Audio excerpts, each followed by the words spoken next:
Ispahani news hour extra. আগে বলি দেশের খবর। গত 24 ঘন্টায় দেশে নতুন কোনো করোনা ভাইরাসে আক্রান্ত হননি এমন খবর দিয়েছে আইইডিসিআর।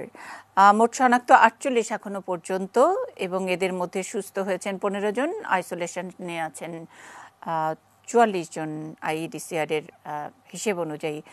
আমরা আজকে যে শিরোনাম রেখেছি, সকাল থেকে আপনারা দেখেছেন, ঘোষণাই দিয়েছি আজকে একজনই থাকবেন অতিথি, তিনি প্রশ্নের উত্তর দিবেন। প্রশ্ন করোনা, অন্যদিন বলি করোনা, আজকে করোনা বলবো যখন একেবারে অনুষ্ঠানের সময় শেষ হয়ে যাবে এবং আপনারা প্রশ্ন করতেই থাকবেন। যখন আর প্রশ্ন নিতে পারবো না তখন হয়তো শিরোনামটি একটু এদিক সেদিক করে অথবা উচ্চারণটি অন্যরকম করে বলবো, প্রশ্ন করোনা। আর করোনা অন্য আরেকদিন হয়তো বা নিতেই পারি। প্রশ্ন করোনা নিয়ে যত শত প্রশ্ন আছে তার প্রশ্নের উত্তর দেওয়ার জন্য আমাদের সঙ্গে ঢাকা মেডিকেল কলেজ হাসপাতালের অধ্যক্ষ ও মেডিসিন বিভাগের অধ্যাপক ডাক্তার খান আবুল কালাম আজাদ আছেন। দেশের প্রসঙ্গ নিয়েই শুরু করি। অনেক প্রশ্ন, 100-র উপরে প্রশ্ন নিয়ে আমি বসেছি। এখন দর্শকরা টেলিফোন নিয়ে বসেছেন, ফেসবুকে প্রশ্ন করছেন, আমাদের পেজে প্রশ্ন করছেন, আমার ইনবক্সে করছেন, টাইম লাইনে করছেন। আমরা এই প্রশ্নগুলো নেব। যদি আমি আজকের 24 ঘন্টার খবর থেকে বলি, ভালো খবর কি এটা যে এখনও 24 ঘন্টায়, গত 24 ঘন্টায় কেউ করোনা ভাইরাসে আক্রান্ত হননি এমন একটি খবর দিয়েছে। তার মানে কি বলবো যে আমাদের একটু প্রকোপ কমেছে, নাকি আমরা টেস্ট করতে পারছি না? ধন্যবাদ। এটা তো একটা গুরুত্বপূর্ণ নিঃসন্দেহে, কারণ গত কয়েকদিন ধরে আমাদের মধ্যে একটা মিশ্র প্রতিক্রিয়া কাজ করছে। আমরা জানি যে আমরা বলছি যে আমাদের কমিউনিটিতে, আমাদের সমাজের মধ্যে একটা অল্প বিস্তর হলেও এটা ছড়িয়ে যাচ্ছে। তো সেখানে আমাদের যতটুকুন সুযোগ রয়েছে, ডক্টররা দেখছেন, ডক্টররা দেখে পেশেন্টের ব্লাড টেস্ট করতে পাঠাচ্ছেন। তো প্রতি 24 ঘন্টায় যে ব্লাড টেস্টগুলোর রিপোর্টটা আসে, হয়তো এটা একদিন বা 2 দিন আগের রিপোর্ট হতে পারে। তো যদি তাই হয় তাহলে দেখা যাবে যে এই রিপোর্টটা অত্যন্ত গুরুত্বপূর্ণ, নিঃসন্দেহে কোনো সন্দেহ নেই।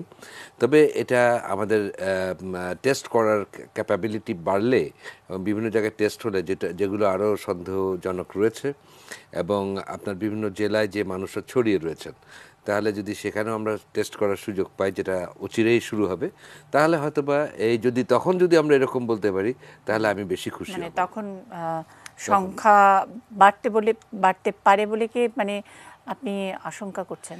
আমি বলতে চাই যে যখন আমাদের মানুষরা কমিউনিটিতে চলে গেলেন, তারা বিভিন্ন জায়গায় ছড়িয়ে গেলেন, বিভিন্ন জেলায় গেলেন, ঢাকার থেকে একটা বিরাট গ্রুপ মানুষ চলে গেলেন বিভিন্ন জেলায়, তো কি দাঁড়াচ্ছে ব্যাপারটা? তাহলে এর মধ্যে কেউ কেউ তো আপনার বাইরে থেকে আমরা দেখতে পাচ্ছি যে যেগুলো আমরা ডেথ নিউজ পাচ্ছি, যারা অ্যাফেক্টেড হচ্ছেন, তাহলে তাদের মধ্যে তো এরকম কন্ট্যাক্টের হিস্ট্রি রয়েছে। তাহলে এই মানুষগুলো তো বিভিন্ন জায়গায় ঘুরে বেরিয়েছেন, আমাদের ভয়টা তো ওখানেই। মানে আমরা কি, যদিও বলছি যে আমরা টেস্টিং কিটগুলো আমরা সেইভাবে সব জায়গায় নাই, ব্যবস্থা নাই করোনার, এবং জেলায় জেলায় ছড়িয়ে পড়েছে। আমরা নিউমোনিয়া, অন্যান্য যে কোনো কিছুতেই মৃত্যুর খবর পাচ্ছি। এরকম মোবাইল ইন্টারনেটের যুগে আমরা যেখানে প্রচার, অপপ্রচার, গুজব সব কিছুতে এগিয়ে থাকা, সেখানে কি লুকানো যাবে যে করোনায় মারা গেছে অথবা যায়নি? এই মুহূর্তে আমি মনে করি যেভাবে আমাদের মিডিয়ার সমস্ত কেউ, যেভাবে তারা ক্যামেরা নিয়ে তারা নিউজের জন্য যেভাবে অপেক্ষা করছে, মিডিয়ার, প্রচলিত মিডিয়া বা আমাদের কথাই বলছি না, আমরা বলছি যে সোশ্যাল মিডিয়া এবং প্রত্যেকের হাতে, মানে যেই দেশে প্রায় 10 কোটি মানুষের হাতে একটা স্মার্টফোন, রাইট, সেখানে কি সম্ভব কিনা যে করোনায় মারা গেছে কিন্তু সেটা লুকানো সম্ভব? আমার মনে হয় না এটা লুকানো সম্ভব। আচ্ছা স্যার, এই একেবারে বেসিক প্রশ্নে যাই। একদম জানা প্রশ্ন, কিন্তু বারবার করে প্রশ্ন করতে হয়, বারবার করে তার উত্তরও জানতে হয়।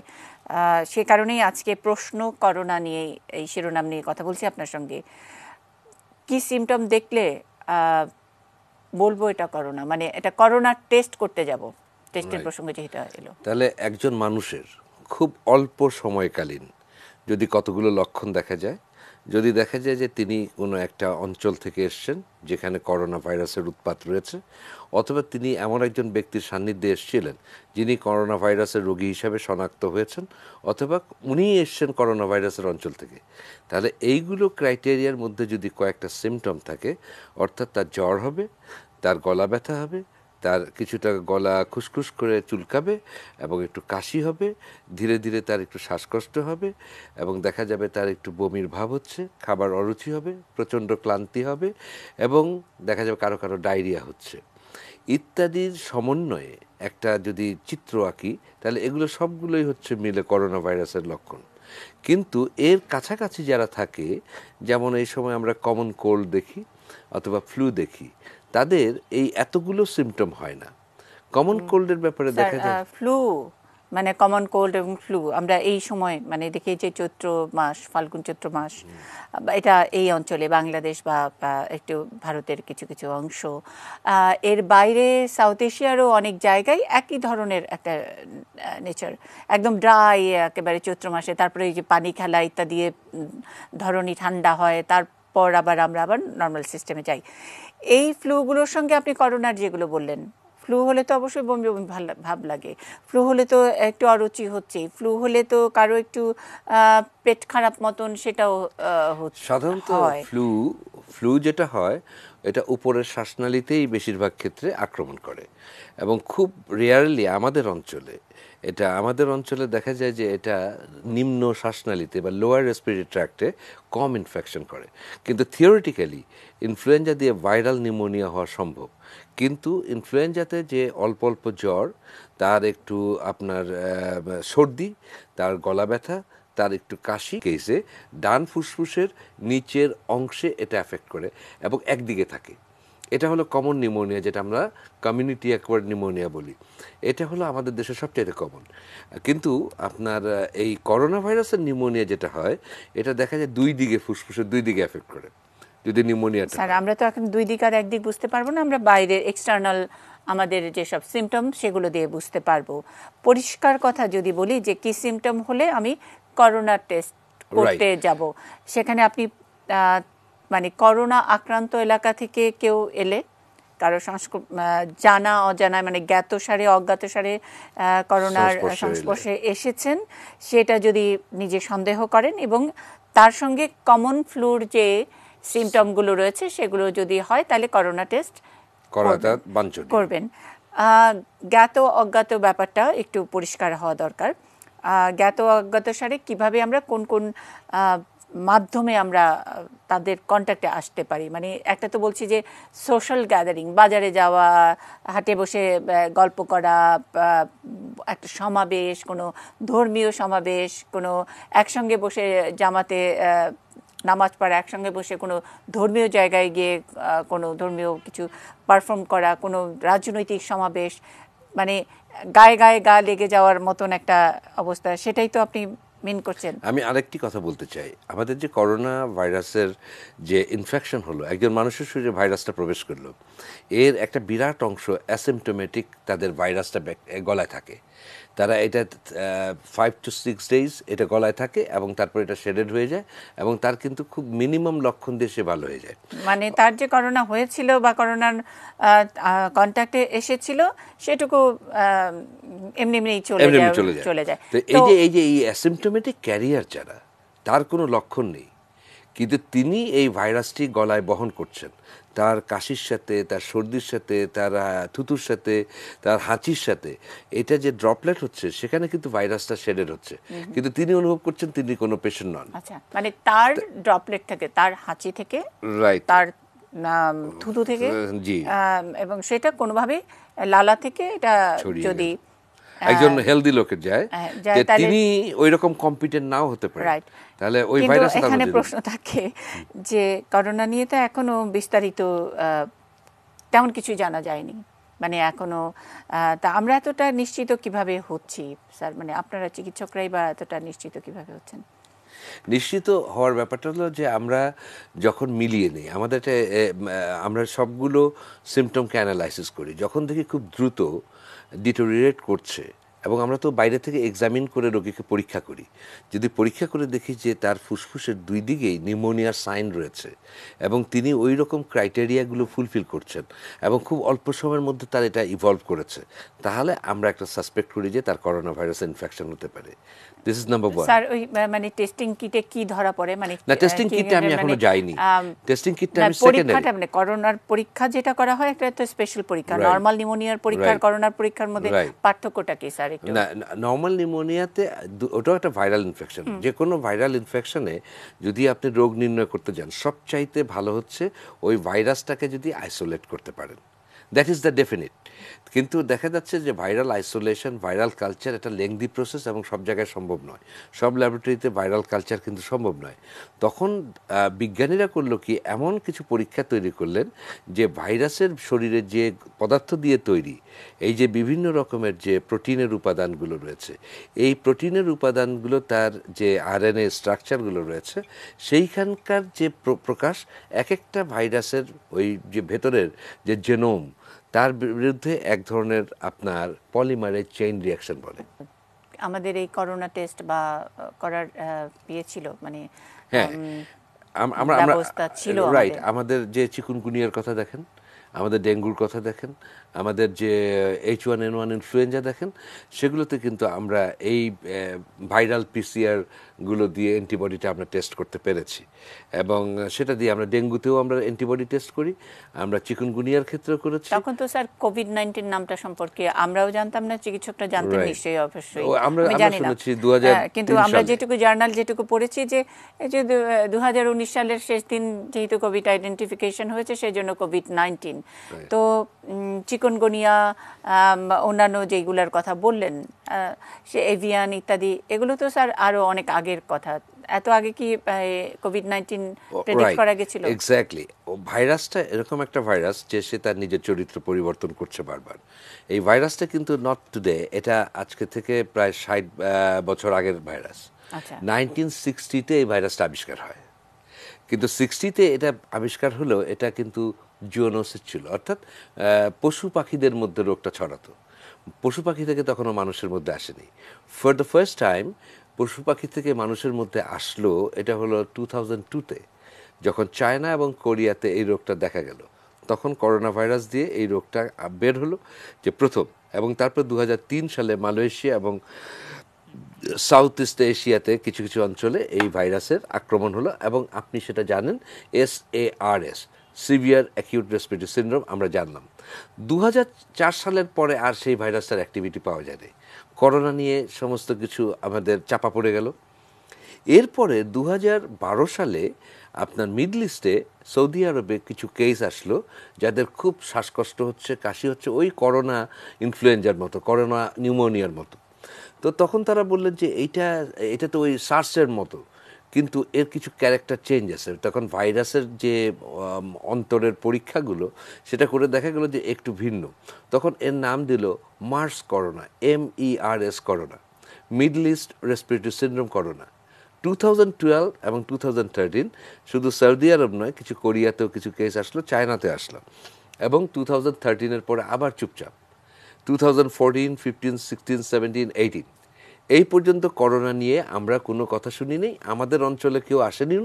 আমাদের শুধু কনসার্ন ছিল যে মালয়েশিয়াতে আমাদের একটা গ্রুপ অফ পিপল কাজ করেন, মালয়েশিয়া, আর চায়নাতে আমাদের ছাত্ররা পড়তে যায়। 2003-এর কথা বলেন, 2003 সালে কম ছেলেই পড়তে যেত, কিন্তু মালয়েশিয়াতে আমাদের রাইট শ্রমিকরা ছিলেন। তো সেই জন্য আমাদের একটা কনসার্ন ছিল, কিন্তু তখনও ট্রাভেলটা ওই রকম মানুষ করতো না, ট্যুরিজম ওইরকম হয়নি, খুব অল্প বিস্তর লোক মালয়েশিয়ায় যেতেন, তো সেই জন্য আমাদের খুব একটা ছাপ ফেলেনি। কিন্তু এইবার যখন 2019-এ আমরা দেখলাম চায়নাতে অ্যাফেকশনটা, তখন আমরা কয়েকটা কারণেই কনসার্নড হই। কারণ চায়নার এইবারের যে অ্যাফেকশনটা এত দ্রুত ভাইরাসটা এফেক্ট করলো, চায়না কিন্তু যে নিউজটা দিয়েছেন তার অলরেডি কিছু লোক মারা যাওয়ার পরে বলেছেন, তারা বুঝতে পারছিলেন না হোয়াট ইজ দ্য ভাইরাস। তো ভাইরাসটা চিনতেও তাদের কয়েকদিন সময় লেগেছে, তারা এটা বের করে ইটস এ করোনা ভাইরাস। তখন করোনা ভাইরাস নিয়ে ফার্দার স্টাডি করেন এবং করে দেখতে পান যে এটা একটা নতুন ধরনের করোনা ভাইরাস। তখন তারা নাম দেন নভেল করোনা ভাইরাস। কোথা থেকে আসলো তারা বলছেন একটা কাঁচা বাজারে যেখানে পশু পাখি বিক্রি হয়, মানুষ আসে। তারপরে বিভিন্নভাবে আমরা চায়নার ব্যাপারে কনসার্ন হলাম।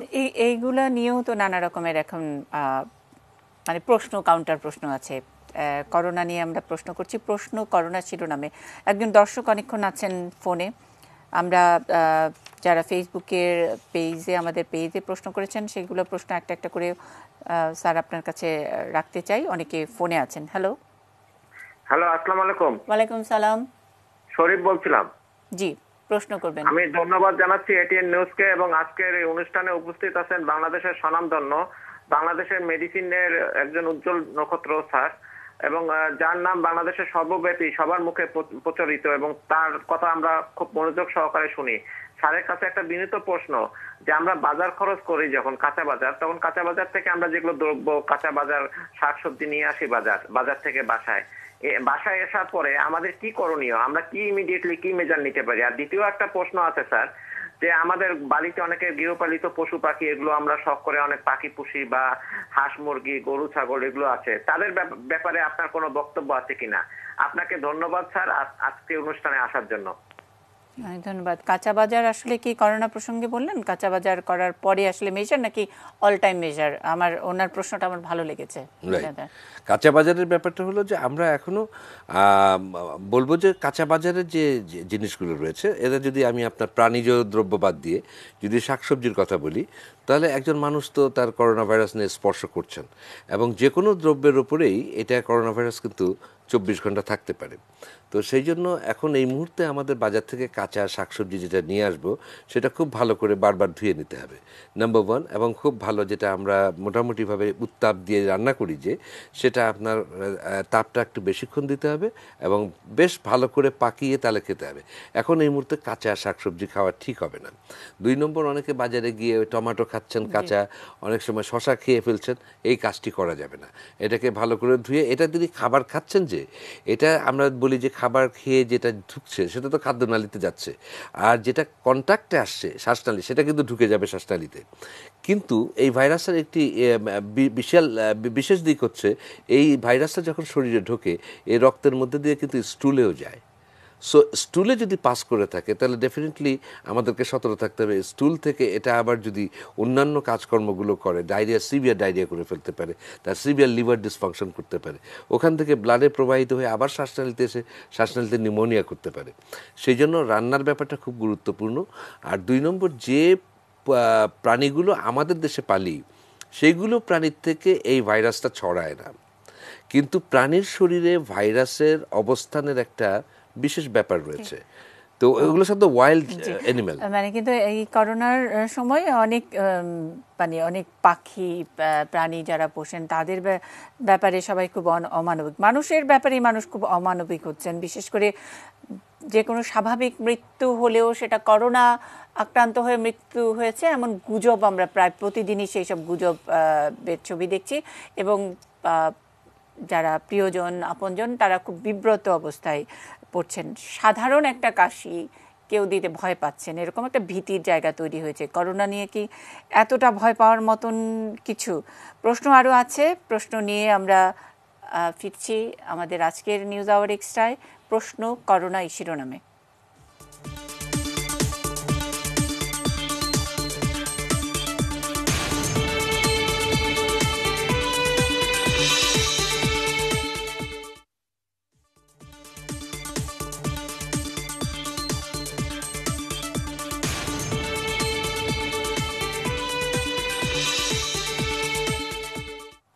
ইস্পাহানি নিউজ আওয়ার এক্সট্রা, প্রশ্ন করোনা এই শিরোনামে আমরা কথা বলছি ঢাকা মেডিকেল কলেজ হাসপাতালের অধ্যক্ষ ও মেডিসিন বিভাগের অধ্যাপক ডাক্তার খান আবুল কালাম আজাদের সঙ্গে।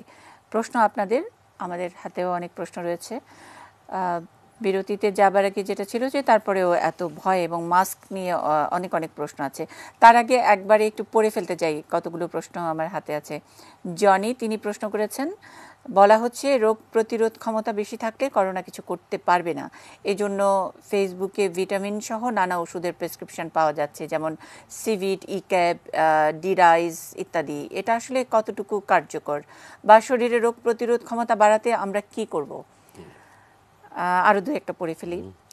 রাসেল, তিনি প্রশ্ন করেছেন, সামাজিক যোগাযোগ মাধ্যমে নানা প্রেসক্রিপশন ছড়াচ্ছে যে করোনা হলে কি কি ওষুধ খেতে হবে, এর যথার্থতা কতটুকু? মিজান প্রশ্ন করেছেন, কারোর মধ্যে করোনার সিমটম দেখা দিলে বাসায় চিকিৎসা পদ্ধতি কি হবে? নাদিয়া প্রশ্ন করেছেন, পানিতে ব্লিচিং পাউডার গুলিয়ে জীবাণুমুক্ত করার তথ্য দিচ্ছেন অনেকে, এই তথ্য কতটুকু কার্যকর, এটা কি শরীরে দেয়া যাবে অথবা কাপড়ে? একবার বানিয়ে কতদিন ধরে ব্যবহার করা যাবে? এনাম প্রশ্ন করেছেন, আমাদের এখন কোন ধরনের খাওয়া বেশি খাওয়া উচিত? অনেক অনেক প্রশ্ন আছে স্যার, মানে এই কয়েকটা। আমি এখানে চিকিৎসার পার্টটুকু বলি আগে। প্রথম যে চিকিৎসার পার্টে হলো যে আমরা বাসায় এখন বেশি থাকছি, আমরা খাবার খাবো। তো এখানে কতগুলো খাবারের কথা বলা হয়েছে যেগুলো আমরা ভেষজ থেকে নেই। এর মধ্যে মানুষ বলছেন যে আপনার আদার কথা, এখানে আপনার বলছেন চিলি বা আপনার মরিচের কথা, কেউ বলছেন লেবুর কথা, কেউ টমেটোর কথা বলছেন, কেউ কালো জিরার কথা বলছেন, কেউ থানকুনি পাতার কথা বলছেন, ইত্যাদি অনেক রকম, বা গ্রিন টির কথা বলছেন, বা ব্ল্যাক টির কথা বলছেন। তো আমরা বলতে চাই যে দেখেন, যে কোনো আপনার ফ্লু বা কমন কোল্ড হলে আমরা কি করি? আমরা বারবার চা বানিয়ে খাই। চায়ের মধ্যে কি দেই? আমরা একটু আদা দেই, একটু লেবু দেই, একটু তেজপাতা দেই। এবং আপনার দেখা যায় যে আমাদের রোগ প্রতিরক্ষা ব্যবস্থার জন্য কতগুলো জিনিস খুবই উপকারী। তার মধ্যে একটা হলো যেগুলো আমাদের শরীরে গিয়ে ভেতরে আমাদের ইমিউনিটিটাকে বুস্ট আপ করে এবং আমাদের শরীরে যে নক্সাস পার্টিকেল, যেগুলো ক্ষতিকর দ্রব্য, তাদেরকে সরিয়ে দেয়। এবং অ্যান্টিঅক্সিডেন্ট প্রপার্টি রয়েছে এমন যে কতগুলো দ্রব্য রয়েছে, তার মধ্যে খুব ভালো কাজ করে ভিটামিন এ, ভিটামিন সি এবং ভিটামিন ই, ACE, এগুলো যেগুলোতে রয়েছে সেগুলো কিন্তু আমাদের ইমিউনিটিকে বুস্ট আপ করে। তো এতে দেখা যায় যে আমাদের সি খুব সহজেই পাওয়া যায়।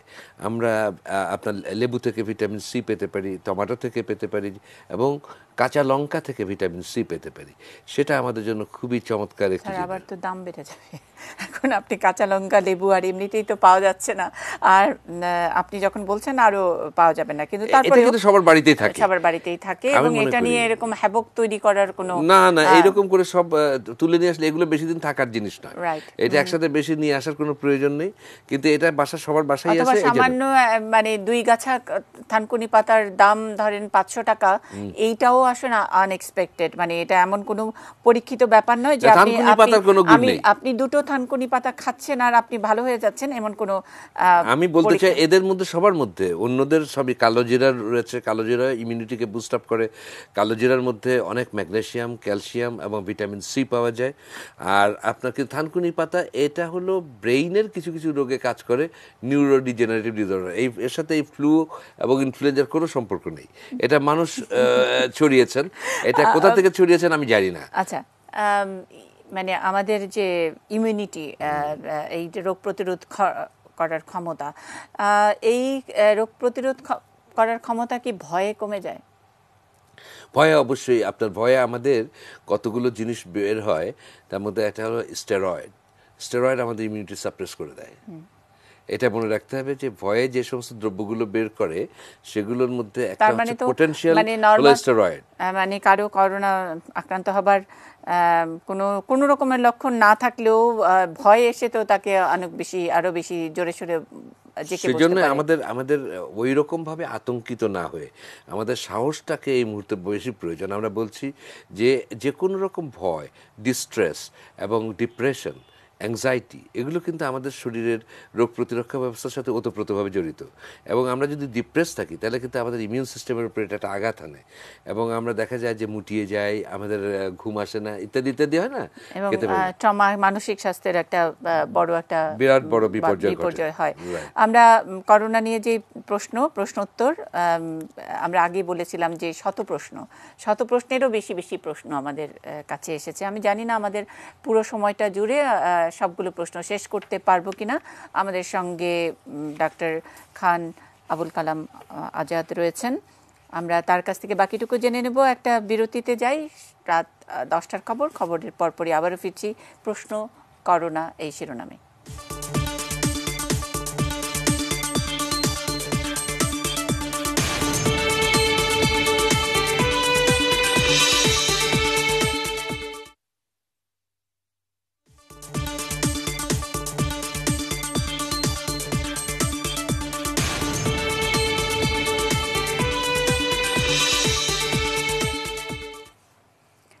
প্রশ্ন করোনা এই শিরোনামে আমরা কথা বলছি। ঢাকা মেডিকেল কলেজ হাসপাতালের অধ্যক্ষ মেডিসিন বিভাগের অধ্যাপক ডাক্তার খান আবুল কালাম আজাদ আমাদের সঙ্গে আছেন।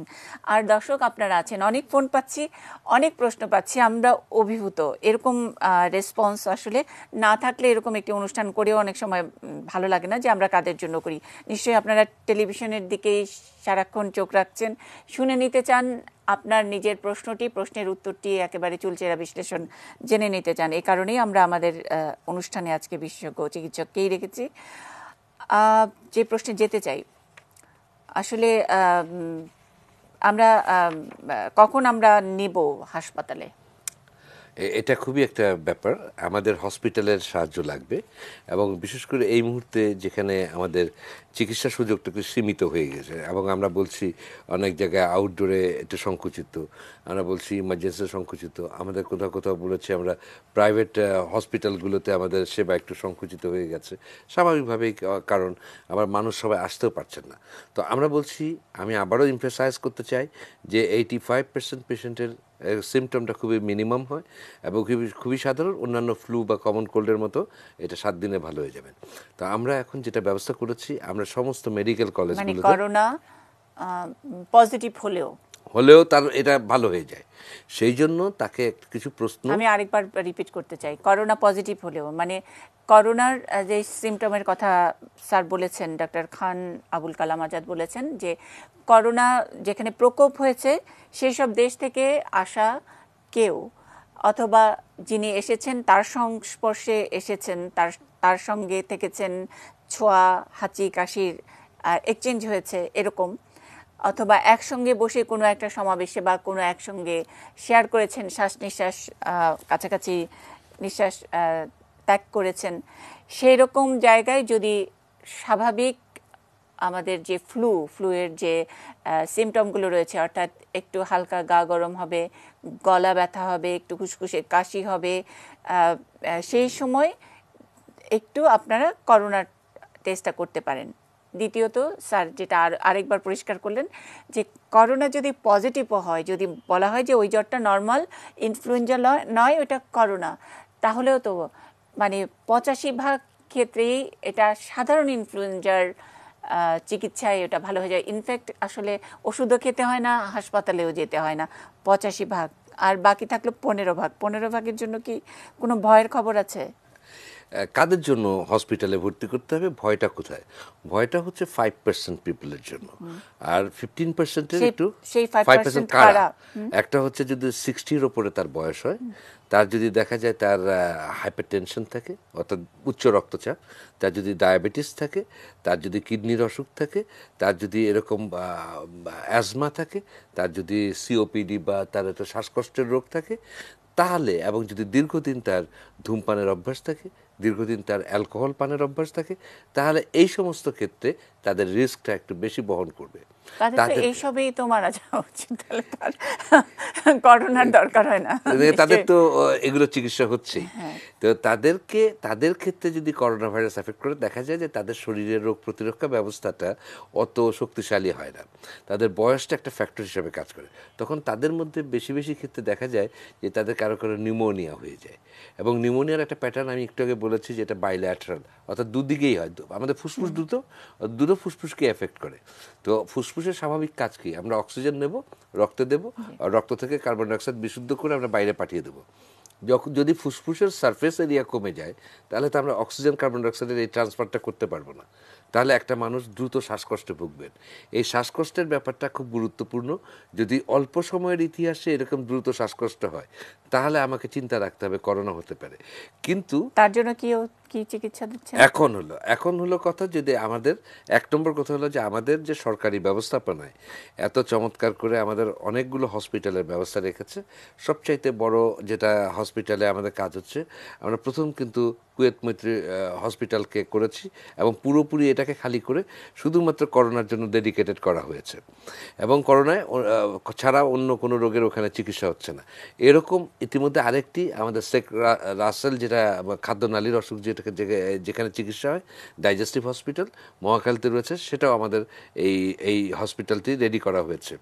এছাড়াও আমরা রেডি রেখেছি কুর্মিটোলা জেনারেল হসপিটাল, আমরা রেখেছি আপনার মুগদা জেনারেল হসপিটাল, আমরা রেডি রেখেছি হলো IPH ইনফেকশন ডিজিজ হসপিটাল। এই সমস্ত জায়গায় আপনার শুধুমাত্র করোনার চিকিৎসা হবে। স্যার, করোনা নিয়ে মানে যেরকম একটা ভীতিকর অবস্থা তৈরি হয়েছে, হাসপাতালে কে নিয়ে যাবে? আচ্ছা, হাসপাতালে যদি কোনো এরকম পেশেন্ট থাকে, সে যদি ফোন করে, তাহলে ওই যে ইমার্জেন্সিতে ফোন করলে আমাদের ওই স্পেশাল অ্যাম্বুলেন্স রেডি করা রয়েছে। এইটাও আমাদের মিনিস্ট্রি অফ হেলথ, DG হেলথকে দিয়ে দিয়েছে। ব্যক্তিগত কিছু অভিজ্ঞতা, একজন চিকিৎসকের অভিজ্ঞতা কিন্তু আমরা শুনেছি, তিনি একটি সরকারি চিকিৎসা ইনস্টিটিউটের তিনি প্রধান। তার একটা এইরকম করোনার সময় হাসপাতালে সাপোর্ট দরকার ছিল এবং তিনি কতটা কষ্ট করে হাসপাতালে নিতে পেরেছেন তার পেশেন্টকে, এটা একটা ভয়াবহ অভিজ্ঞতা। সো এরকম একটি বাস্তবতা আমরা কি আরও অনেক জটিল, মানে সহজ করতে গিয়ে ব্যাপারটাকে আরও জটিল করছি কিনা, এটা হাসপাতালে কে নেবে আসলে? হাসপাতালে তো নিয়ে যাবে, এটা হলো তিনি নিজেও যেতে পারেন তার নিজস্ব বাহনে, অথবা যদি ফোন করে। সাপোর্ট আপনারা বলছেন সোশ্যাল ডিস্টেন্সিং এর কথা, আমরা যেই মাত্র ওইরকম 60 বছরের ঊর্ধ্বে একটা মানুষ, তার রেসপিরেটরি সমস্যা হচ্ছে, তিনি নিশ্চিত করোনা এবং তার হাসপাতালের সাপোর্ট দরকার, আবার বলছেন সোশ্যাল ডিস্টেন্সিং এর কথা। আমরা এটা বলছি যে যদি ওইরকম ইমার্জেন্সি হয়, আমরা কিন্তু স্যার হটলাইনগুলোর থেকে ওইরকম সাপোর্ট পাচ্ছি না বলে টেলিফোন পাচ্ছি আমরা, অফিস সারাক্ষণ গণমাধ্যমে এই ধরনের কমপ্লেনগুলো আসছে, সেই জায়গাটা কিভাবে আমরা এটা গুরুত্বপূর্ণ বিষয়। এবং নিশ্চয়ই পরিবারের সদস্যর বাইরে আসলে কোনো 999 আর কোনো কিছুই যে সাহায্য করে না, এটা তো আপনি বাংলাদেশের এক মানুষ হিসেবে আপনি ঠিকই বুঝতে পারেন। তাদের জন্য কি বলবেন? আমরা কি এখনো পরিবারের সদস্যকে স্বার্থপরের মতন ডিস্টেন্সিং মানতে করবো, নাকি আপনি কোনো প্রোটোকলের কথা বলবেন যে এইটুকু মেনে আমরা আমাদের প্রিয়জনকে বাঁচানোর সর্বোচ্চ চেষ্টা করব? এটা তো একটা অত্যন্ত সামাজিক দায়িত্ব, এবং পরিবারের কেউ যদি এরকম অসুস্থ হন, তখন আমরা প্রোটোকলের কথা যতই বলি না কেন, এটা আমরা আমাদের নিকটজনকে আঁকড়ে ধরবই। এটা তো একটা ফ্যাক্টর আছে, কিন্তু এই মুহূর্তে মানুষ অনেকটা জানেন, এবং তাদেরকে আমরা মোটামুটি বলেছি যে আপনারা সাবধানতা সহকারে একজনকে যার সাসপেক্ট করছেন তাহলে ধরবেন। তো সেজন্য আমরা চেষ্টা করছি আমাদের বিভিন্ন হসপিটালে এই অ্যাম্বুলেন্স সার্ভিসটাকে যত বেশি যুগোপযোগী এবং এই মুহূর্তে কার্যকরী করা যায়, সেই জন্য যথেষ্ট পরিমাণ অ্যাম্বুলেন্স একেবারে শুধু ডেজিগনেটেড করা হয়েছে, এই কাজের জন্যই একে অ্যাসাইন করা হয়েছে। তাহলে এইরকম আমাদের তো এখনো অত কেস হয়নি, আমাদের খুবই কম। তাহলে সেই কারণে তারপরেও স্যার যেটা মানে বাস্তবতা, সেটা হলো ভয় এবং ইগনোরেন্স, দুইটার কারণেই এই সার্ভিসটা, যেটুকু সার্ভিসও আছে সেটুকু সার্ভিসও মানুষ পাচ্ছে না। এখনো তো সাসপেক্ট, এখনো তো আমরা একেবারে নিশ্চিত এবং একদম মুমূর্ষ করোনা রোগী নিয়ে এদিক ওদিক ঘোরাঘুরি ওইভাবে হরে দরে হচ্ছে না। আবার আমাদের কিট নাই, পরীক্ষা করার সুযোগ কম, সুতরাং আমরা জানছিও না। আজকে আমরা যেই রিপোর্ট পাচ্ছি সেই রিপোর্ট আসলে কয়দিন আগের ব্লাড টেস্ট বা ইত্যাদি স্ক্রিনিংয়ের রিপোর্ট পাচ্ছি, সেটাও আমরা নিশ্চিত নই। তো এইরকম একটি বাস্তবতায় আমরা মানে আমরা বলছি আমাদের যে সামাজিক বাস্তবতা, চিকিৎসার বাস্তবতা ইত্যাদি, সেটার বাস্তবতা সোশ্যাল ডিস্টেন্সিংটা মেনে আমরা প্রিয়জনদেরকে বাঁচানোর চেষ্টা করতে পারি কি পারি না, সেটার প্রোটোকলটাই আপনার কাছ থেকে জানার চেষ্টা করছি। এক নম্বর হলো, যখন দেখা যাবে যে এরকম একজন যিনি অ্যাফেক্টেড হয়েছেন, তখন অবশ্যই তার জীবন রক্ষার্থে যদি আমরা হসপিটালে যাই, যদি আমি করোনাই সাসপেক্ট করি সমস্ত ফর্মুলা মেনে নিই, তাহলে আমাদের ওই যে কুয়েত মৈত্রী হসপিটাল, যেখানে আমাদের এখন পেশেন্টরা যাচ্ছেন, তাকে সেখানে নিয়ে যাওয়ার চেষ্টা করতে হবে। সেখানে আমাদের ICU সাপোর্ট রয়েছে, আমাদের ডায়ালাইসিস সাপোর্ট রয়েছে, সেখানে যাবেন। অথবা যদি আরেকটু কাছাকাছি হয়, তাহলে মহাখালীতে শেখ রাসেল ইনস্টিটিউটে যাবেন। এবং এই জন্য একেবারে আমাদের প্রত্যেকটা হসপিটালে এই জন্য যথেষ্ট পরিমাণ অ্যাম্বুলেন্স রাখা হয়েছে, এটা আমরা জানি। এবং যদি দেখা যায়, ইভেন আমি আপনাকে বলে দিচ্ছি, ঢাকা মেডিকেল কলেজে একজন মানুষ চলে এসছেন, তাকে আমাদের আইসোলেশনে রেখে আমরা দেখলাম যে তার করোনা ভাইরাস পজিটিভ হওয়ার চান্স থাকে, তাকেও বহন করার জন্য একটি অ্যাম্বুলেন্স রাখা হয়েছে শুধুমাত্র করোনা পেশেন্ট। মানে আপনারা মানে অন্য হাসপাতাল এটাকে রাখছেন না আপনারা? যখন করোনা নিশ্চিত হয়ে যাচ্ছে তখন রোগীটা অচ্যুত হয়ে যাচ্ছে অন্য হাসপাতালে। এটা এটা ঠিক কথাটা মানে পুরোপুরি ঠিক না হচ্ছে, কোথাও কোথাও হয়তো বা একটু ম্যাল কেয়ার্ড হচ্ছেন, এটা আমি একদম অস্বীকার করব না। কিন্তু আমরা ঢাকা মেডিকেল কলেজ এবং সরকারি মেডিকেল কলেজ হসপিটালগুলোকে আমরা যেটা করেছি, আমি যদি একটু আপনাকে গাইডলাইন দিই তাহলে বুঝতে পারবেন যে আমরা কিভাবে চেষ্টা করছি। এবং দেখেন এই যে শ্বাসকষ্টের রোগী মানে নিউমোনিয়া নয়, শ্বাসকষ্ট মানে তার অ্যাজমা রোগ থাকতে পারে, শ্বাসকষ্ট মানে তার ফুসফুসের সিওপিডি থাকতে পারে, তার আপনার প্লুরাল ইফিউশন হতে পারে, তার হার্ট ফেলিউর হতে পারে। তাহলে এই যে রোগগুলো, এই রোগ নিয়েও তো আসতে পারে। তাহলে আমাদের দায়িত্ব হবে ওই মানুষের জীবন। বাস্তবতা কি তাই? বাস্তবতা তাই। এই করোনা সাসপেক্ট অথবা সামান্য একটা কাশি দিতে মানুষ এখন ভয় পাচ্ছে, এবং করোনা হলেও আসলে এই ভীতির কারণে যে কোথাও গিয়ে চিকিৎসা পাবে না, তার পরিবার পরিজন মানে হয়তো পিটিয়ে তাদেরকে নাজেহাল করা হবে। একটা মানুষ হয়তো অন্য আরেকটা সমস্যা নিয়ে গেছে, তার একটা সামান্য জীবন রক্ষাকারী একটা ইনজেকশনের দরকার ছিল, সেটুকু হাসপাতালে গিয়ে পাবে না, বিধায় কেউ আসলে এটা আসলে বলতেও চাইছে না। মানে একটা ডিনায়ালের টেন্ডেন্সি চলে এসেছে আমাদের। আমি কি একটু চিত্রটা দিতে পারি আপনাকে? জি। দেখেন, আমাদের তো ডক্টররা অ্যাফেক্টেড হয়েছেন, ডক্টররা করোনা ভাইরাস পজিটিভ হয়েছেন। আমরা দুজন ডাক্তারের কাছে, আমাদের নার্স দুজন হয়েছেন। তাহলে তারা কি করে হলেন? একজন নার্স ঢাকা মেডিকেল কলেজে ইমার্জেন্সি ডিউটি করছিলেন, তিনি অ্যাফেক্টেড হয়েছেন। তাহলে তিনি যদি ওই নিয়ম মেনেই করতেন তাহলে অ্যাফেক্টেড হতেন না। নাম্বার 2, স্যার এই খবরে কিন্তু আবার চিকিৎসক এবং চিকিৎসা সহকারীদের মধ্যে আরেকটু ভীতির সঞ্চার হচ্ছে। আমরা আরো পাবো না। না, সেটা আমি বলছি না। আমরা বলছি যে এটা একটা হলো, যদি ডক্টররা যদি ডেনায়ালের কথাই বলছেন তাহলে কিন্তু ওই যে আপনার ডেল্টা মেডিকেল কলেজে প্রথম যে ডক্টর সাহেব অ্যাফেক্টেড হলেন, তিনি কিন্তু ইমার্জেন্সি মেডিকেল, তিনি কিন্তু রোগীকে ওইভাবে হ্যান্ডেল করেছেন। তো এটা করেছেন তো মানবতার প্রতি সমর্থন জানিয়ে। আপনাকে আমি বলছি, ঢাকা মেডিকেল কলেজে তার ইউজুয়াল সার্ভিস, সারা দেশবাসীর যে একটা প্রত্যাশা থাকে সেটাকে কন্টিনিউ করার জন্য আমরা বলেছি ঢাকা মেডিকেল কলেজ এটা অন্যান্য সব রোগীদের জন্যই চিকিৎসা ক্ষেত্র হিসাবে থাকবে। এবং এখানে একজন মানুষ যদি চলে আসেন তাহলে তাতেও যেন উনি ম্যালকেয়ার না হন, তার জন্য আমরা করেছি কি, আমরা আউটডোরে এই পেশেন্টদের জন্য ট্রায়াজের ব্যবস্থা করেছি। যে হাঁচি কাশি বা যার সাসপিশন থাকবে তাকে আমরা হিস্ট্রি নিয়ে তার জন্য একটা আইসোলেশনের ব্যবস্থা করব।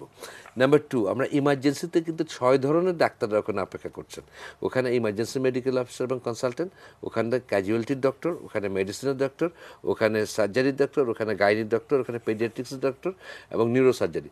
এরা কিন্তু প্রত্যেকে ওখানে কাজ করছেন। এখানে 6টা জায়গায় স্ক্রিনিং হবে এবং তারা দেখবেন যে হিস্ট্রিতে কোনো মেলে কিনা। আমাদের ওখানে আইসোলেশনের ব্যবস্থা করেছে। আমরা বলি নাই যে তোমাকে চলে যেতে হবে। আমি আপনাকে একটা গল্প বলতে পারি, এটা জীবনের সত্যি গল্প। আমাদের একজন পেশেন্ট এসেছেন, তিনি নাম প্রকাশ করেননি। তিনি আমাদের মেডিসিন ডিপার্টমেন্টে আসছেন। আসার পরে তার পরীক্ষা করে দেখা গেল যে তার ক্রিয়াটিনিন 27 হয়ে গেছে, মানে কিডনি ফেইলুরের একেবারে চূড়ান্ত অবস্থা।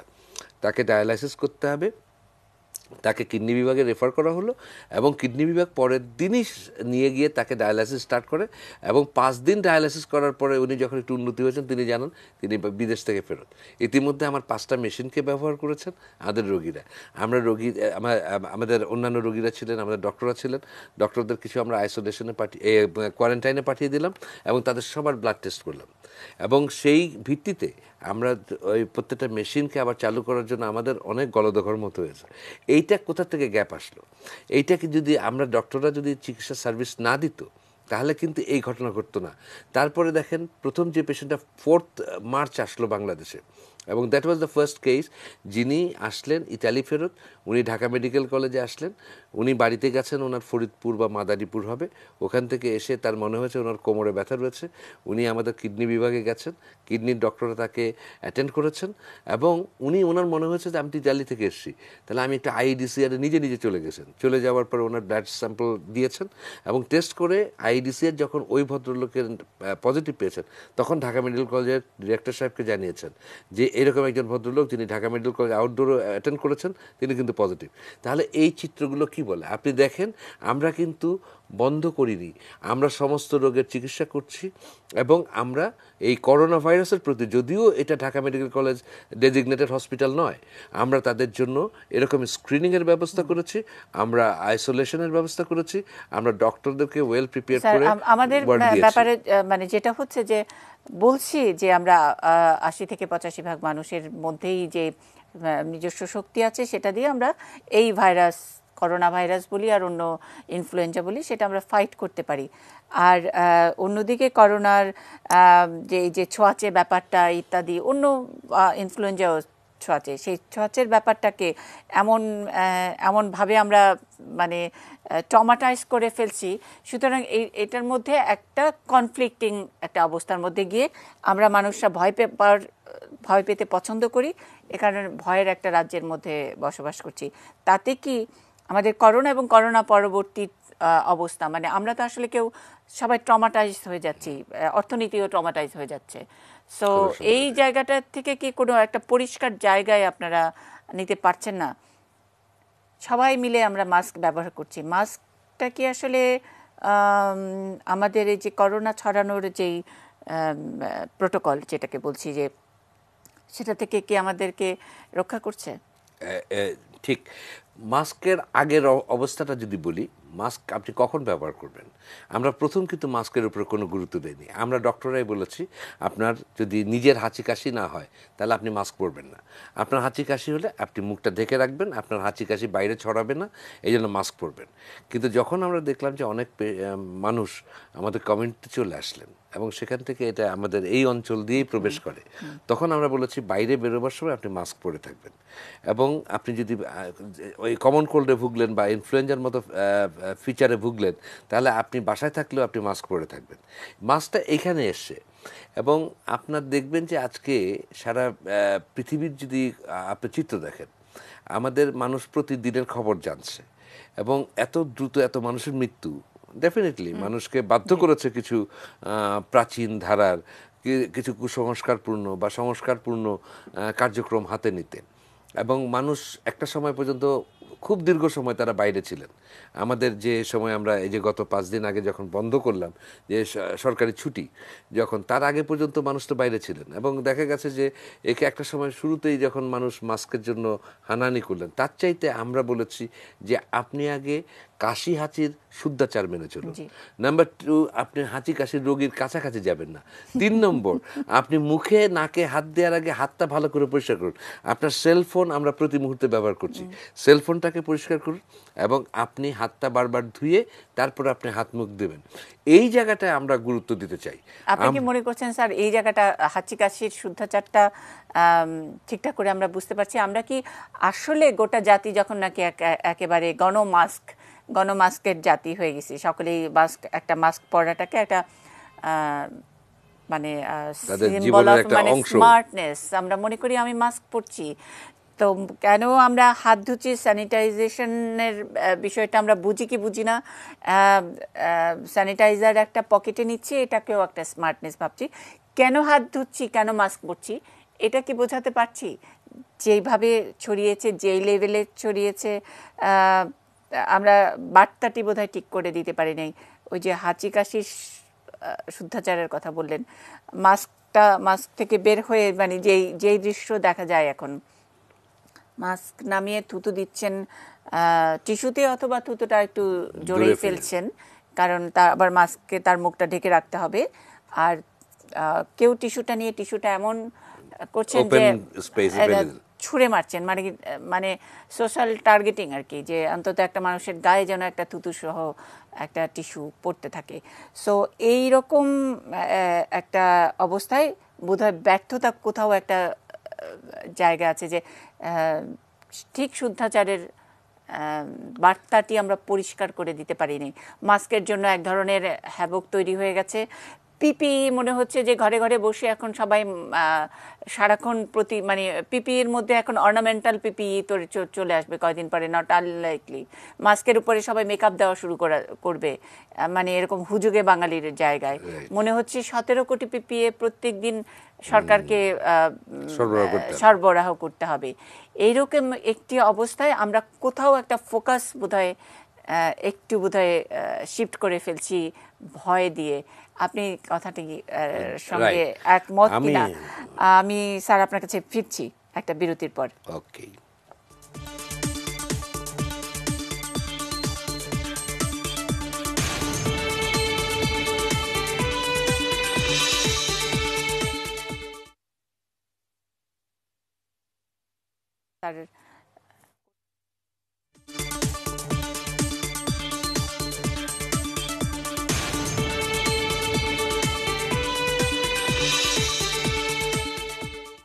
ইস্পাহানি নিউজ আওয়ার এক্সট্রা প্রশ্ন করোনা এই শিরোনামে কথা বলছি। ঢাকা মেডিকেল কলেজ হাসপাতালের অধ্যক্ষ ও মেডিসিন বিভাগের অধ্যাপক ডাক্তার খান আবুল কালাম আজাদ আছেন।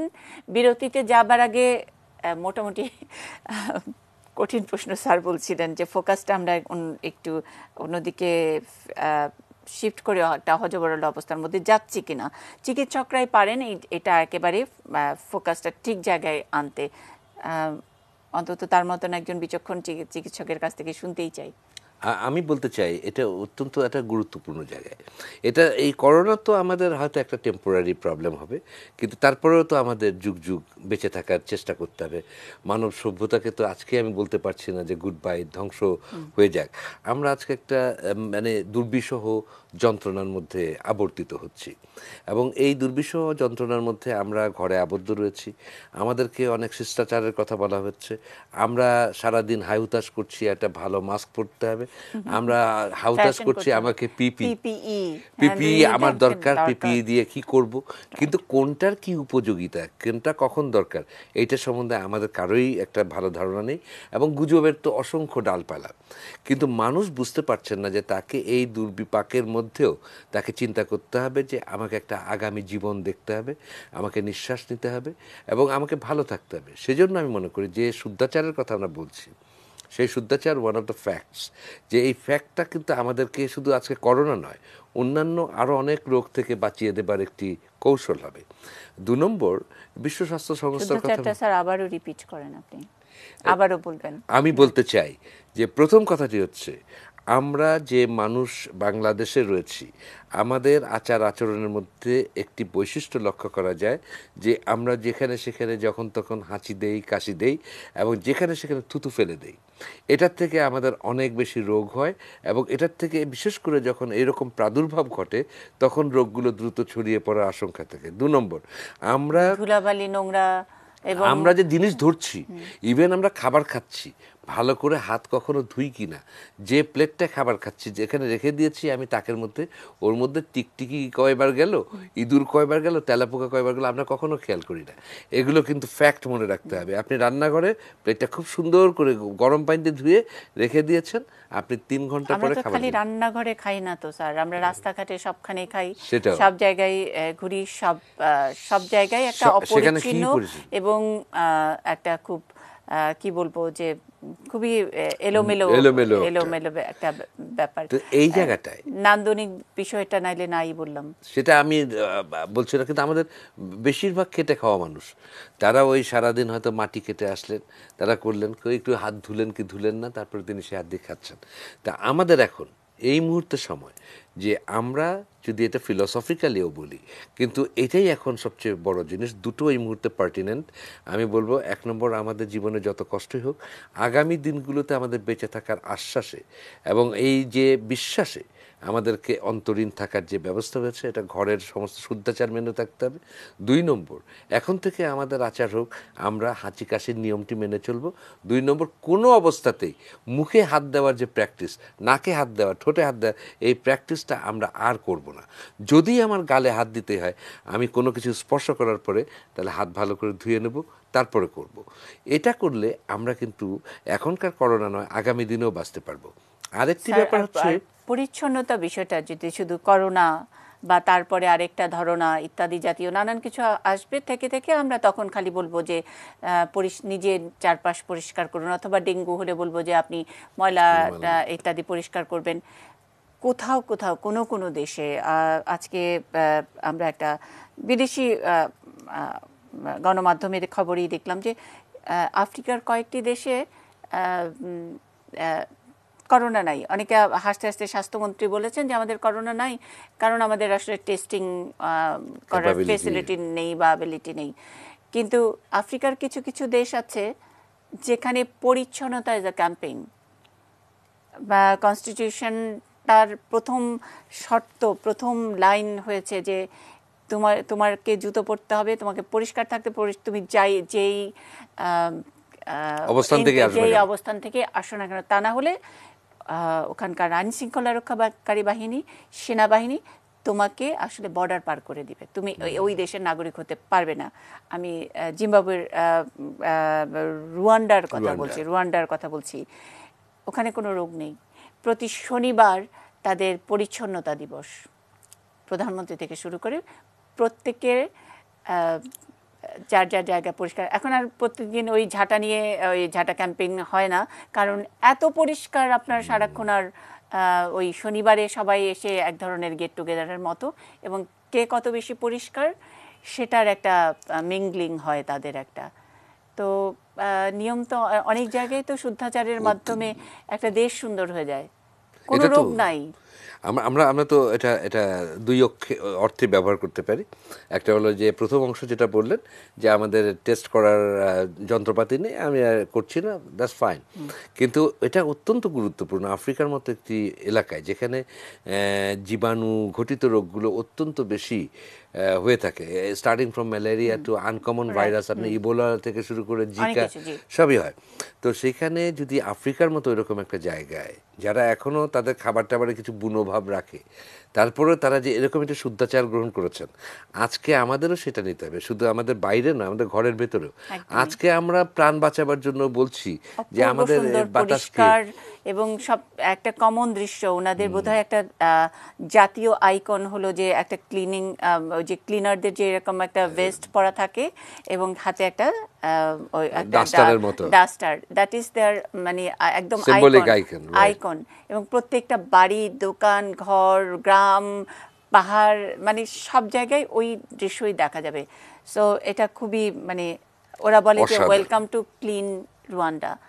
সো এটা আমরা তো বলি যে আমাদের এই যে ছোট ছোট এক একটা দেশ এক একটা যে শুদ্ধাচারে যে বৈশিষ্ট্য অর্জন করেছে, তার থেকে ওই অংশটা আমরা নিতে পারি। একদম আমাদের অসংখ্য লোক রয়েছে। কেন আসলে একজন এই শুদ্ধাচার অথবা এই পরিচ্ছন্নতা অ্যাম্বাসেডর নাই? আমাদের এটা খুবই দরকার, এবং এটার ব্যাপারে আমরা সবসময় বলছি, আমরা ডক্টররাও বলে থাকি আপনার পরিবেশকে শুদ্ধ রাখুন। এই যে এই করোনা ভাইরাসের উপদ্রব চলে যাবার পরে আবার ডেঙ্গু আবার আক্রমণ করে কিনা, তখন তো আমরা আবার চিন্তা করবো যে মশার যে আবাসস্থল আমার ঘরের চারপাশে, এটাও বলে দিতে হবে। সরকার তো কিছু করে না, ওষুধ আনে না এখানে ইত্যাদি নানান কিছু আমরা বলতে ভালোবাসি। সারাদিন আমরা আসলে আমাদের এই ডিভাইসটার মধ্যে অন্যদের দোষ দিতে পারি। দোষ দেওয়ার জন্য আমাদের হাতে কিন্তু একটা বড় একটা অস্ত্র দিয়েই দিয়েছে, শুধু না ডিজিটাল বাংলাদেশ। আমাদের কিছুই করার নাই, এগুলো আমাদের শুনতেই হবে, নিজেরা অনেক কিছু করব না। স্যার, এই শুদ্ধাচারের ব্যাপারটা আরও একটু পরিষ্কার হতে চাই আপনার কাছ থেকে। ব্লিচিং পাউডার নিয়ে অনেক প্রশ্ন আছে, অনেকেই অনেকগুলো প্রশ্ন করেছেন। খাওয়া দাওয়ার অভ্যাস, অ্যান্টিবডি বাড়ানোর জন্য কি কি খাবো, সুস্থ হলে কি আবারও করোনা হয় কিনা, একবার করোনা আক্রান্ত আবার সুস্থ হয়ে গেছেন তার হবে কিনা, কোন কোন মেটেরিয়ালের উপরে করোনার জীবাণুটা বেশি থাকে, ইত্যাদি অনেকগুলো প্রশ্ন। একটা বিরতির পরে ফিরছি, আমাদের সঙ্গে খান আবুল কালাম আজাদ আছেন।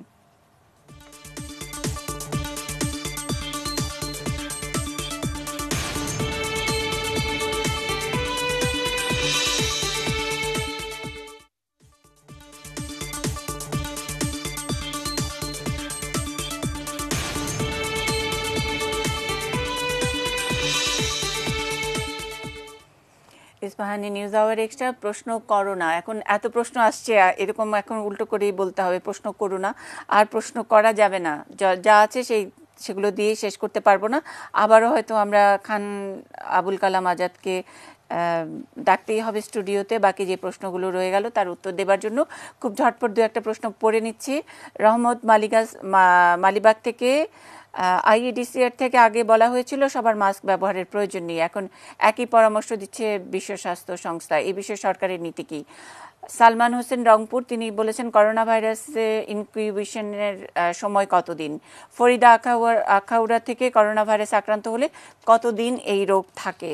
রতন পাল পুরান ঢাকা থেকে, হাত জীবাণুমুক্ত করার জন্য ঘরে ঘরে স্যানিটাইজার তৈরি করা যাবে? আব্দুল আজিজ টাঙ্গাইল থেকে, অনেকেই বলে মদ পান করলে নাকি জীবাণু নাশ হয়, এটা কি ঠিক? ফরিদ আহমেদ সিলেট থেকে, কোনো ব্যক্তি করোনা ভাইরাসে আক্রান্ত হয়েছেন কিনা তা বুঝতে ন্যূনতম কতদিন সময় লাগে? মির্জা আজিজ ফরিদপুর থেকে, করোনা ভাইরাসের সংক্রমণ থেকে সেরে উঠলে কি এই রোগ প্রতিরোধের ক্ষমতা তৈরি হয়ে যাবে? বিপুল রায় মাধবদী থেকে করেছেন, আমি যখন সেলফ আইসোলেশনে যাব তখন কি পুরো পরিবার থেকে আলাদা হওয়া উচিত? আমেনা সুনামগঞ্জ থেকে, যাদের হাঁপানি আছে বিশেষ করে শিশুদের, তাদের জন্য করোনা ভাইরাস কতটা ঝুঁকির? এই প্রশ্নের উত্তরটা স্যার আগে দেবেন, বাচ্চাদের কথা বলা আছে। শাহজামাল সিলেট থেকে, আক্রান্ত কোনো ব্যক্তির হাতে তৈরি খাবার থেকে কি সংক্রমিত হবার সম্ভাবনা আছে? ওমর ফারুক পুরান ঢাকা, সাপ্লাইয়ের পানির সঙ্গে কি ভাইরাসের কোনো সম্পর্ক আছে? এটা কি নিরাপদ? বাদল মগবাজার, পত্রিকার মাধ্যমে কি ভাইরাস ঘরে ঢুকতে পারে? সাবিনা আহমেদ, আমার 4 দিন ধরে টানা কফ সর্দি কিন্তু জ্বর নেই, এটা কিসের লক্ষণ? পুতুল রানী মগবাজার থেকে, স্যানিটাইজার নাকি সাবান, কোনটা ভালো? বিধানচন্দ্র সাতক্ষীরা, নিউমোনিয়ার ভ্যাকসিন করোনা থেকে সুরক্ষা দেবে, এটা কি সত্যি? রাবিয়া শেরপুর, ঘরের ভিতরে সদস্যরা একজন আরেকজনের সংস্পর্শ থেকে কিভাবে দূরে থাকবে কিংবা থাকা জরুরি কিনা? মুশফিকা মিরপুর, ছোট শিশুদের খেলাধুলার ব্যাপারে এখন কি সাবধানতা নেব? আতাউর মুরাদনগর, শাকসবজি খাওয়ার ব্যাপারে কি কোনো বিধিনিষেধ আছে? আরো অনেক প্রশ্ন স্যার, আমি শুধু বলবো, আমি বলছি 2 থেকে 14 দিন ইনকিউবেশন পিরিয়ড, এবং আমরা বলেছি শিশুদের ক্ষেত্রে এটা নিতে হবে যে তার যদি অ্যাজমা থাকে, এটা একটা রিস্ক নিউমোনিয়া হওয়ার, এই জন্য শিশুকে অবশ্যই ডক্টরের কাছে কেয়ারে নিতে হবে, তার অ্যাজমাটা ভালো কন্ট্রোল রাখার, তার ওষুধ দিতে হবে।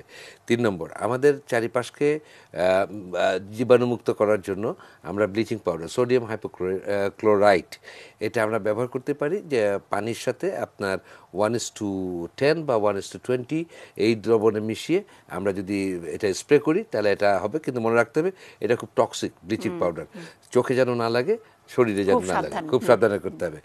4 নম্বর কথা হচ্ছে যে এটা একজন যদি করোনা ভাইরাস থেকে সেরে যায় তাহলে তার আগামীতে এটা হওয়ার সম্ভাবনা এই মুহূর্তে আমরা বলবো নেই, তার একটা পারসিস্টেন্ট বা পার্মানেন্ট ইমিউনিটি ডেভেলপ করতে পারে। আর যে সমস্ত খাবারে আমাদের রোগ প্রতিরোধ ব্যবস্থা গড়ে ওঠে, আমি একটু আগে বলেছি, যেগুলো খাবার অ্যান্টিঅক্সিডেন্ট এবং যেগুলোর মধ্যে প্রোটিন থাকে, এই খাবারগুলো আমাদের ইমিউনিটি বুস্ট আপ করে, সেগুলো তিনি খেতে পারবেন। আর একটা হলো প্রতিরোধের জন্য বলছেন, যেটা হয়তো ভ্যাকসিন, এটা যথাসময় আবিষ্কার হবে তখন আমরা করতে পারবো। আরো কতগুলো প্রশ্ন ছিল, অনেকগুলো প্রশ্ন আছে। মাস্কের ব্যাপারে বলা হচ্ছে যে মাস্ক আমরা মাস্ক কখনো কেউ ব্যবহার করতে বলা হচ্ছে, WHO থেকে বলছে যে দরকার নাই, কোনটা ঠিক? মাস্কের ব্যাপারে আমরা বলছি এই মুহূর্তে আমাদের যেহেতু একটু অল্প হলেও সামাজিকভাবে আমাদের এখানে কিছুটা ট্রান্সমিশন হচ্ছে, আপনি বাইরে বেরোলে আপনি মাস্ক পরে থাকাই উত্তম। এই মুহূর্তে আমরা বলছি যে মাস্ক পরে থাকবেন। আপনার যদি হাঁচি কাশি হয় তাহলে অবশ্যই মাস্ক পরে থাকবেন। মাস্ক এখন আর আমরা না বলছি না। আর আমাদের সময় শেষ, কিন্তু প্রশ্ন, সবচেয়ে বড় প্রশ্ন, করোনার সময় কখন শেষ হবে? আমরা আশা করছি যে আগামী 2 সপ্তাহের মধ্যে আমরা ইনশাল্লাহ শুভ বার্তাটি পেতে পারি, যদি মানুষ তার এই দুঃসহ ঘরের অবস্থানকে মেনে নিয়ে আগামী দিনে স্বস্তির নিঃশ্বাস ফেলার জন্য, জীবনকে প্রলম্বিত করার জন্য স্বপ্ন দেখতে পারেন, এবং তারা যদি মেনে চলে ঘরে থাকতে পারেন। এর মধ্যে যদি আমরা আজকের মতো সুখবর পাই, আজকে একজনও 24 ঘন্টায় এই পাই। শিষ্টাচারের ব্যাপারে কিন্তু আমি সর্বদাই বলবো, আপনি সর্বদাই শিষ্টাচার মানুন। আমি মাননীয় প্রধানমন্ত্রীর মাধ্যমে কাছে বলতে চাই, আর্জি করছি, একটি দিন আমাদের জন্য কি শুদ্ধাচার এবং পরিষ্কার পরিচ্ছন্নতার দিন ঘোষণা করা যায় কিনা আগামীতে আমাদের জাতির জন্য? শুদ্ধাচার ব্যাপারটা নিয়ে এই বর্তমান সরকার করেছেন, কিন্তু শুদ্ধাচার বলতে মনে করি যে দুর্নীতি করব না, টাকা চুরি করব না ইত্যাদি ওই জায়গায় যাচ্ছে, কিন্তু বিহেভিয়ারাল যেই মানে প্র্যাকটিসটা আমাদের তো আসলে বইতে কখনো লেখা ছিল না, যে এক্সকিউজ মি বা ব্লেস ইউ ইত্যাদি এসব বলতে হয়, বা আমাদের হাঁচিটা এভাবে দিতে হয়, বাইরের যে কাপড়টা পরে আমি ঘরে ঢুকলাম সেটা সেদিনই কেচে দিতে হয়, ইত্যাদি বেসিক জিনিসগুলো সেই জায়গায় পর্যন্ত একটু বোধহয় আমার মনে হয় যে একদিন এটা মাননীয় প্রধানমন্ত্রী চিন্তা করবেন, করলে আমরা চিকিৎসকরা মানে আমরা তো মানুষকে উদ্বুদ্ধ করার চেষ্টা করছি, আমরা আশা করি পারবো। এই যুদ্ধে আমাদের জয়ী হতেই হবে, ডক্টররা এই জাতির জন্য করবেই। আপাতত যে যুদ্ধ, সেটা ঘরে থেকে দূরে থেকে একটা যুদ্ধ, এবং বাঙালি পারে না এমন কোনো যুদ্ধ নেই, বাঙালি জয়ী হয় না, সেটা কিন্তু বাংলাদেশের চেহারা দেখেই বোঝা যায়। গর্বের সঙ্গে জানাচ্ছি যে বাঙালিকে কয়দিন আগেও অনেকে সোশ্যাল মিডিয়ায় নানাভাবে কটাক্ষ করা হয়েছে যে দল বেঁধে ছুটি কাটাতে যাচ্ছে ইত্যাদি। যেই মাত্র আসলে ছুটিটা ঘোষণা করা হলো, আমরা লকডাউন বলিনি, শুধুমাত্র একটি ডাক এসেছে যে ছুটি, আপনারা ঘরে থাকুন, নিরাপদে থাকুন। সেই ঘরে থাকার বাংলাদেশের চেহারা নিশ্চয়ই আপনারা জানেন, যারা দেশে আছেন বিভিন্ন গণমাধ্যমে দেখছেন, আমরাও দেখাবার চেষ্টা করছি, আর যারা দূরে আছেন তাদের জন্যও আমরা একটু দূর থেকে ছবি তুলে এনে দেখাচ্ছি কি বাংলাদেশ। নিশ্চয়ই এই উজ্জীবিত বাংলাদেশ, সকলে মিলে দূরে থেকে ঘরে থেকে যুদ্ধ জয়ের বাংলাদেশ, সেই বাংলাদেশ জয়ী হবেই। ভালো থাকবেন সবাই।